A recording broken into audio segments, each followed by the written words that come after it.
नमस्कार। तो कैसे हैं आप सभी। आज जो हम लोग बात करने जा रहे हैं ना, तो ऐसे ही हमारे साथ आज एक हमारे घनिष्ठ मित्र हैं और ये तैयारी के साथ साथ बहुत सारे काम भी करते रहते हैं, क्योंकि आपकी तरह बहुत से लोगों की तरह ये भी उन्हीं स्ट्रगल से निकल रहे हैं, उन्हीं स्ट्रगलों के बीच में फंसे हुए हैं जो एक एस्पिरेंट अपनी तैयारी के लिए करता है। तो आइए आपको मैं इंट्रोडक्शन कराता हूँ हमारे मित्र से। इन्हीं से मैं आपको जानकारी दिलवाता हूँ कि क्या इनका नाम है, कौन से एग्जाम की तैयारी कर रहे हैं और क्या क्या चीज़ें इन्होंने अपनी लाइफ में देखी हैं अभी तक की। तो हम शुरू करते हैं। मेरा नाम अजय सिंह है और 2016 में मैंने 12th किया था। उसके बाद मैंने सर एसएससी सीजीएल की तैयारी स्टार्ट की। सबसे पहले तो एक चीज़ पूछना चाहूँगा मैं आपसे, ये एसएससी सीजीएल की तैयारी करने का कैसा पॉइंट, मतलब कैसा मन लगा, क्या मतलब किस तरीके से सोचा कि मुझे एसएससी की तैयारी करनी है सीजीएल की। सर पास में एक भैया रहते थे, तो वो भी एसएससी जीडी की तैयारी कर रहे थे। फिर उन्होंने कहा तुम ठीक हो पढ़ने में, तुम एसएससी सीजीएल की तैयारी कर लो।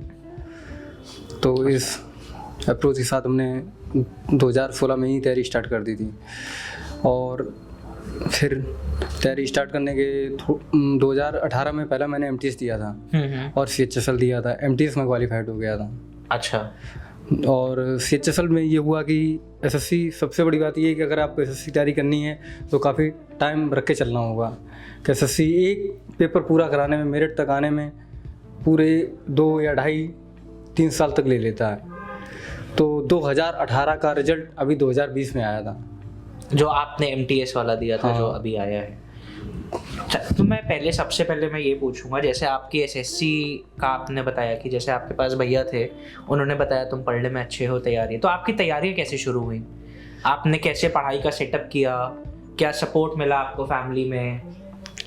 तैयारी सर स्टार्टिंग में मैंने बुक्स लेके आया मैं एसएससी की बेसिक्स, जैसे RS अग्रवाल और इंग्लिश की वोकैब की बुक लूसेंट, और मैंने तैयारी घर पे स्टार्ट की। जब 6 महीने तक मैंने बेसिक, मेरे को लगा ठीक है अब कहीं कोचिंग ज्वाइन करनी चाहिए। फिर 6 महीने मैंने बेसिक तैयारी करने के बाद कोचिंग ज्वाइन की। 6 महीने तैयारी। तो आप कहाँ के रहने वाले हैं अजय जी? सर मैं फरुखाबाद डिस्ट्रिक्ट का रहने वाला हूँ। तो आपने कोचिंग वगैरह वहीं शुरू करी थी? हाँ, स्टार्टिंग मैंने कोचिंग वहीं स्टार्ट की थी। अच्छा। तो फिर उसके बाद कहाँ गए, क्या कैसी थी आपकी जर्नी? जैसे आपने फरुखाबाद में पढ़ना स्टार्ट किया, फिर आपने 2018 में पहला पेपर दिया, फिर उसके बाद आपने आगे कैसे क्या किया? फिर सर बीएससी कंटिन्यूअस चलती रही। अच्छा, आप साथ में बीएससी भी कर रहे थे? हाँ, बीएससी एग्रीकल्चर में कर रहा था। तो बीएससी के पेपर, जैसे तैयारी भी चल रही है और बीएससी के जब पेपर होते तो उससे 1-2 महीने में पढ़ लेता था थोड़ा। तो बीएससी साथ चलती रही। 2020 में बीएससी पूरी मैंने बीएससी एग्रीकल्चर से कंप्लीट की है और फिर मैंने मुखर्जी नगर कोचिंग की है। अच्छा, तो आप भी मुखर्जी नगर रहे हैं। ये काफ़ी रिलेट किया होगा आप सबने मुखर्जी नगर वाला किस्सा। कोई ऐसा है स्पेसिफिक आपका वहाँ पे कोई चाय वाला या मोमोज वाले, छोले भटूरे, पूड़ी जो सबको बहुत फेमस हो? हाँ सर, चाय थी, बत्रा सिनेमा पे मिलती थी, उधर कभी कभार मैं जाता था। तो आप लोग कर लीजिएगा, बत्रा सिनेमा ज़रूर याद रखिएगा। और भैया चाय वाले, आपका प्रमोशन हो गया है, वहाँ पे बढ़िया चाय मिलने वाली है अब आपको। और फिर बुक्स भी वहाँ काफ़ी सही हैं, शॉप वगैरह हैं, आप नोट्स, किसी भी कोचिंग के नोट्स आसानी से अफोर्ड कर सकते हैं और ज़्यादा महंगे भी नहीं होते हैं, वहाँ स्टार्टिंग में मिल जाते हैं आपको। फिर मैंने वहाँ कोचिंग की, उसके बाद फिर मैं निकल आया वापस घर। फिर उसके बाद एग्ज़ाम उस टाइम कोई था नहीं, फिर मैंने कोचिंग में पढ़ाना भी स्टार्ट किया। अच्छा, तो आप पढ़ाते भी रहे साथ साथ? हाँ, फिर मैंने एकेडमिक हाई स्कूल तक पढ़ाया था। उसके बाद जब तक मेरा एसएससी सीजीएल का एग्ज़ाम अभी नहीं हुआ, और तैयारी भी साथ साथ करता रहा। काफ़ी मेहनत पड़ जाती होगी ना, साथ में पढ़ाना, खुद का पढ़ना, क्या बच्चों को पढ़ाना है उसकी भी तैयारी करना। हाँ सर, लेकिन सबसे बड़ी बात ये है कि इससे एक होता है कि आपके पास प्रेशर ज़्यादा नहीं होता। जब आपके पास पैसे की जो दिक्कत होती है वो थोड़ी कम हो जाती है। जैसे आपको एग्ज़ाम देने जाना है तो फिर पैसे नहीं मांगने हैं, या बुक्स लेनी है तो पैसे नहीं मांगने हैं, और बाहर अगर रहना है तो खर्चा जो भी है तो आप खुद से एफर्ट कर सकते हैं।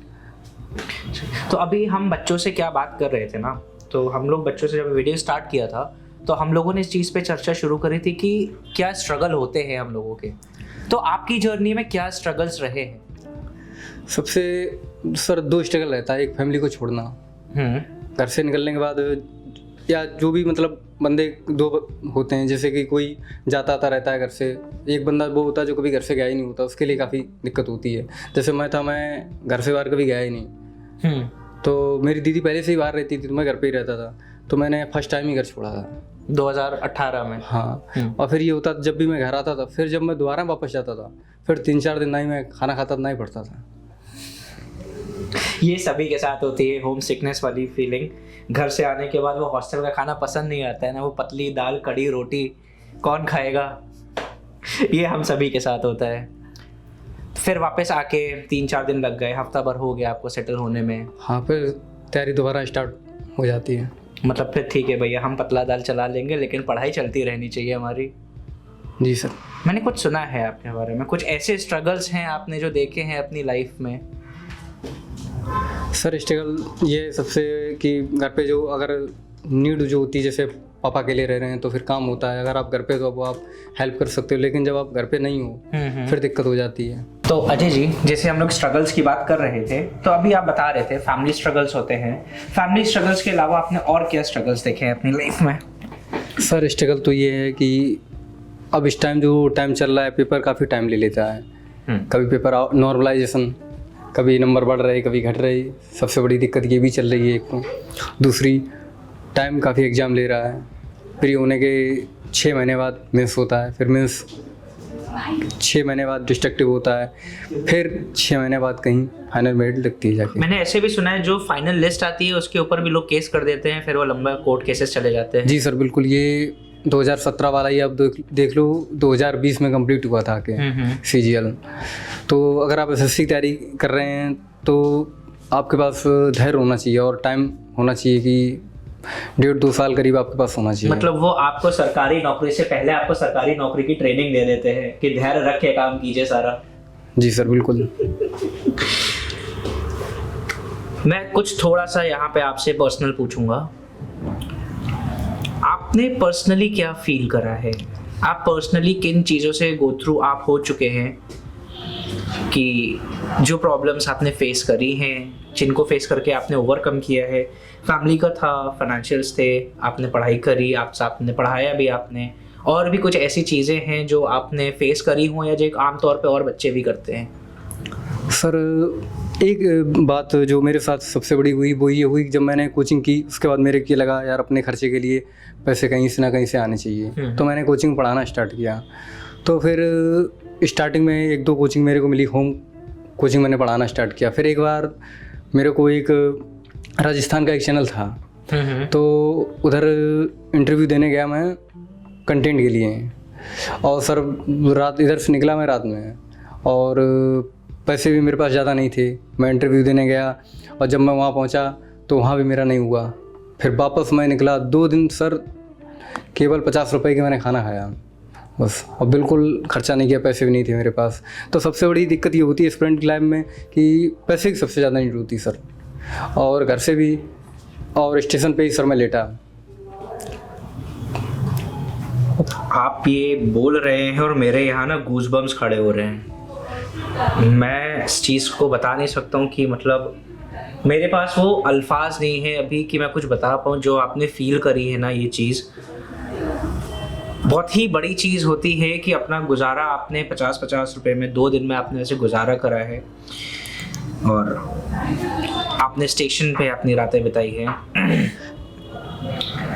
लेकिन सर सबसे बड़ी बात यह है कि अब जो भी तैयारी कर रहे हैं, जैसे मैं हूँ तैयारी कर रहा हूँ, तो अब क्या है उस तैयारी से हम पीछे नहीं हट सकते हैं। अब 100% अगर तैयारी है तो 60% हम आ चुके हैं, या 70% आ चुके हैं, तो 30% बाकी है। तो क्या आप रिवीजन करते रहिए, तैयारी करते रहिए, और अगर आपको लग रहा है फाइनेंशियली आपको ज़्यादा दिक्कत हो रही तो आप होम कोचिंग पढ़ा सकते हैं, और भी कोई ऐसा काम कर सकते हैं जो एजुकेशनल सेक्टर में हो। तो अजय, आपका वो कैसा एक्सपीरियंस था? जैसे आपने बताया कि आपने 2 रातें स्टेशन पे बिताई, आपने 50 रुपए में खाना खाया, उसके बाद अंदर से क्या आवाज़ आई थी आपको करने की कि अब क्या करना है? तैयारी छोड़ दूँ, मैं नौकरी करूँ, नहीं हो रहा है मेरे से? क्योंकि डिमोटिवेशन बहुत ज़्यादा आता होगा उस टाइम पे। तो आपने अपने आप को कैसे उस टाइम पे मोटिवेटेड रखा इस चीज़ के लिए? सर इससे मेरे को लगता है मैं डिमोटिवेट होने के बजाय ज़्यादा मोटिवेट हुआ।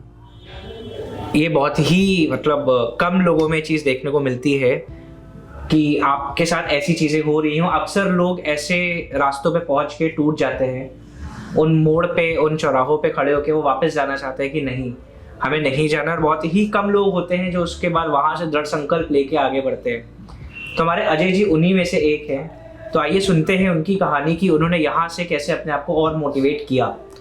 सर उसके बाद मैं जब दूसरे दिन वापस निकला तब रात में शायद मैं पहुंचा था कानपुर। उसके बाद 20 रुपए का मैंने ऐसे जो ठेले वगैरह होते हैं उन्हीं पे खाना खाया। उसके बाद जब मैं रूम पे पहुंचा तो मैंने ये सोचा कि अब इतना स्ट्रगल किया है और इतनी दिक्कतें हुई हैं तो एक बात तो तय है कि छोटी जॉब अब नहीं करेंगे। इसलिए फिर मैंने सोचा कि अब MTS, तब तक मेरा रिजल्ट आ गया था, फिर मैंने MTS को वेरिफिकेशन कराने नहीं गया मैं। तो अब एक ही मोटिव है मेरा कि SSC CGL तो करना ही करना है और लाइफ में बड़ा और कुछ करना है, क्योंकि जो धक्के खाए हैं उनका भी जवाब तो दिया जाएगा। बहुत ही बड़ी चीज़ है ये, बहुत ही मतलब हैट्स ऑफ टू यू आपके लिए कि अंदर से इतना ज़्यादा मोटिवेट रखना अपने आप को, और उसके बाद इतना कुछ देखने के बाद, इतने स्ट्रगल्स करने के बाद आप ये कह रहे हैं कि आपको लाइफ में जो भी आपने फेस किया है उसको और अच्छे से करना है। आपने जो लाइफ लीड करी है अभी तक की उसको और इम्प्रूव करना है, कुछ भी हो जाए। तो दोस्तों, आज मेरा अजय से बात करना और आप लोगों के साथ ये वीडियो लेके आना, इसका एक ही पर्पस था। पर्पस ये था कि हमारी ज़िंदगी में कितनी भी मुश्किलें आती है ना, उसके बाद वो टूटनी नहीं चाहिए। अगर आपने कोई चीज़ बनाई है, आपने किसी चीज़ के लिए एम करा है, तो उसका तब तक की प्रयास करो जब तक कि वो हो नहीं जाती। तो दोस्तों, अजय की कहानी सुन के आज हमें ये पता चला कि कभी हार नहीं माननी है। और ये जो स्ट्रगल्स हमने देखे हैं, ये जो सुने आज, ये आपकी या मेरी या किसी और एक एस्पिरेंट की तैयारी के अमूमन स्ट्रगल्स होते हैं जो हम ये लोग करते रहते हैं। बस इससे एक चीज़ ये सीखनी है कि कभी हार नहीं माननी है और हमेशा आगे बढ़ते जाना है। और अगर अजय जी कर सकते हैं, बाकी लोग कर सकते हैं, तो हम और आप क्यों नहीं कर सकते हैं। तो लगे रहिए, अच्छे से तैयारी कीजिए, and I wish you guys all the very best for all of your coming exams. Do your best and believe in the god and keep faith in yourself. Bye bye.